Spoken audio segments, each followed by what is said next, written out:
We now return to Illinois Rising, presented by the Illinois Opportunity Project, the radio show discussing honest truth about Illinois policy and politics. Here's AM 560's Dan Proft. Dan Proft back with Pat Hughes in this edition of Rising. And Pat, Toyota Mazda made a big splash when they announced they're going to locate a plant, 4,000 jobs, joint venture, somewhere, including consideration for the Rochelle area in Illinois. But that's not going to happen.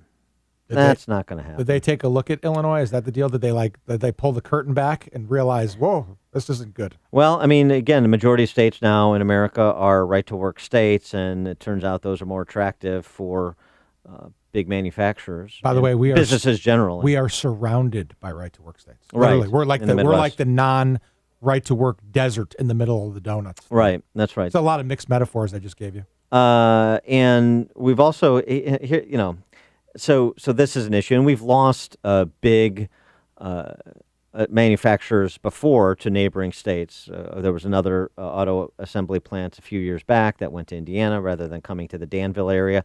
And particularly when you get to exurban or downstate communities, man, those are real hits. Those are real missed opportunities that you can't, that are not easy to backfill. I mean, Galesburg hasn't recovered since Maytag left. I mean, it was a long time. Obviously, we know what's happened since the manufacturing base left Rockford. These are not easy to backfill, and when you have a hostile climate, when you've got prospects on the horizon and you see them go by the boards, it's really frustrating, particularly for Illinois families who are struggling to find job opportunities, outside of government in Illinois. So what does this say about the prospect of right to work? I mean, I know the balance of power doesn't provide for it at present, but, nobody thought we could get tax credit scholarships and advanced school choice in Illinois against this political landscape, and we have. So how important is right to work to making Illinois an attractive place for the Toyotas and Mazdas of the world and, frankly, other entrepreneurial capitalists? For more on this topic, we're pleased to be joined by Mark Mix. He's the president of the National Right to Work Foundation. Mark, thanks so much for joining us. Appreciate it. My pleasure. Thanks for the opportunity to talk about this and talk about Illinois specifically and the unfortunate troubles they're experiencing to create new jobs. Yeah, we get headquarters. We get Boeing, but Charleston, South Carolina gets the plant. We get Haribo, but Wisconsin gets the plant. And with Toyota Mazda, obviously, the plant is going somewhere else again. So what should Illinoisans understand about those kind of corporate decisions? Well, it's interesting, Dan and Pat, and there are 28 states that have passed right-to-work laws now, and those states are obviously benefiting from that status, particularly in the manufacturing area, which with the Toyota job and the automotive jobs that come with it, the original equipment manufacturers, et cetera. Those states and those companies that are looking to relocate and expand and invest are choosing right-to-work states, and it's not us saying this. These are site selection experts. These are governors, like in Indiana, Mitch Daniels, who did not support right-to-work, saying that he underestimated the impact, that the phone in Indiana started ringing off the hook as soon as he signed the bill. And if you look at manufacturing job growth in Indiana and Michigan, and as you mentioned already, you're surrounded by right-to-work states now. That was kind of our plan when we started working in Indiana after we passed in Oklahoma. We knew that if we could get one state in that Great Lakes, and it would change the dynamic, and it certainly has. How much is the Janus case going to change the landscape if the Supreme Court rules as anticipated to eliminate fair share for public sector union employees? And of course, Pat Hughes with me is the president of the Liberty Justice Center that's been lead on the Janus case. But I want to get your take on the impact. I know it doesn't turn Illinois into a right-to-work state based on the court's ruling, but the impact of eliminating fair share on the landscape. Well, first, let me say to Pat, thanks for your partnership on this and finding the plaintiffs to go forward on it. And it's been a real pleasure for us at the Right to Work Foundation to partner with Pat and his team. And we're excited about probably some January sunny day here in Washington to argue that case in front of the United States Supreme Court. Yeah, you guys, Mark, are the perfect partner and obviously so talented and leading the effort in the Supreme Court. So we're very appreciative, and this is hopefully going to be great stuff for everybody in the country. Yeah, Pat, and back to you, Dan. It's a game changer. I mean, and you don't have to ask Pat or me about the impact. Just ask the union officials that are dealing with the possibility. Get this.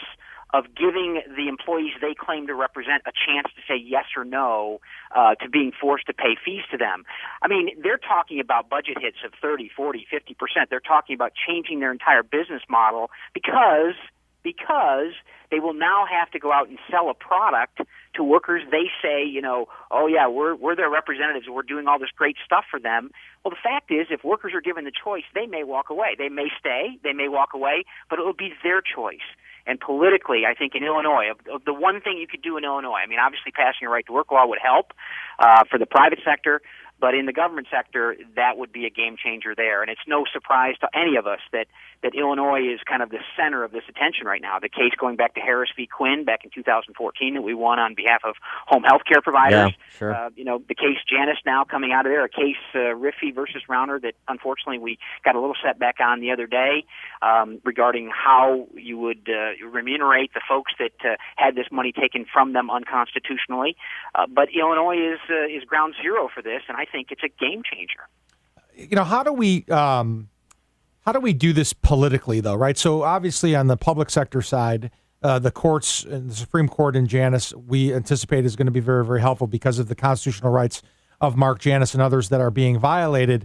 But what do you do politically? Like, people would have thought some years back that Michigan would never be a right-to-work state, given the history of unions there, particularly in the auto industry. How do you sort of change the political landscape of a place like Illinois to make it more amenable to right to work in the private context? Pat, I've been at this for 31 years. I've dedicated my entire life. I came from a union household. My brother still has to pay union dues to teach in New York State. So I came from the other side of the fence. And I'll tell you, there are no trick plays. There are no Hail Marys. It is the blocking and tackling of grassroots mobilization, identification, politics. It's really, the Lincoln two-step, we call it. You have the Springfield, Illinois, can take credit for Abe Lincoln. He talked about it. You identify and you mobilize. In Indiana, it was a 10-year battle. We had 4 roll call votes in the House. We lost 4 roll call votes. But each time we lost the roll call vote, we were able to hold politicians accountable on the issue of freedom versus coercion. And that process still works. It's blocking and tackling. And oftentimes people come to say, we'll never win this. We'll never win this. And Indiana was the same thing. I mean, as I mentioned earlier, Governor Daniels did not support right to work for the first 7 years of his administration. Right. And all those videos came out after the fact that he lied to the unions, the Teamsters, and all these people. But it was the blocking and tackling of accountability. And, you had a roll call vote on right to work in the Illinois legislature. Now it's important to go to work and talk to people about it. And Toyota is just another example of why that works and why it's important. It means jobs and it means opportunity. And Illinois, my goodness, needs both. Let me ask you both a question on this, too, maybe in the way as part of the way to sell this.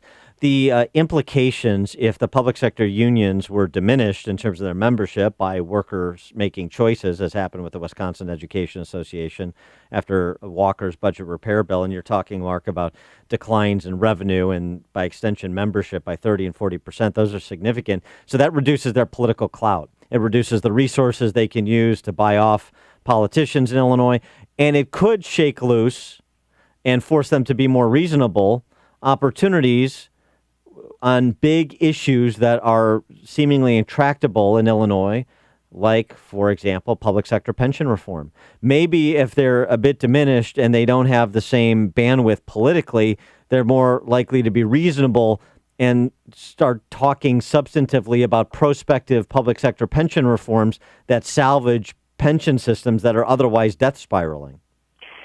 Yeah, Pat, I mean, you're obviously an expert on stuff there, but I would say you're absolutely right. And Dan, you're talking about that vicious cycle. It's a vicious cycle where union officials are empowered to force people to pay dues. They take those dues, they turn it into political speech. They elect politicians who give them more power to force more workers to pay more dues. And it creates this political spiral that basically gives them, the power to rule with an iron fist in Springfield or Albany or Sacramento or, on and on and on. And the fact is, when you free workers and give them the choice, it does change the calculation. And right to work is issues for the private sector where you don't have to give property tax abatements. You don't have to give job training subsidies. You don't have to give rent-free access to a building. This is a non-cost incentive that provides an environment that says to companies, 7 of 8, by some site selection experts say, 80% of all companies, European countries, for example, looking to locate in the United States, will immediately kick out states that don't have a right to work. That means Illinois doesn't compete at all. And on the political cycle, you're absolutely right. The forced dues fund an operation that continues to empower politicians and union officials to collect more money and gain more power. In California, it's real simple. They talk about it out there in terms of, hey, it's pretty cool. We get to elect our own bosses in the public sector. Yeah, and then negotiate contracts with the people that we elected. Right. What a sweet deal. That's what happens in Illinois, too. He's Mark Mix. He's president of the National Right to Work Foundation. Mark, thanks so much for joining us, and good luck at the Janus case. Well, thanks for the opportunity. And again, thanks, Pat, for your team and the work that you're doing.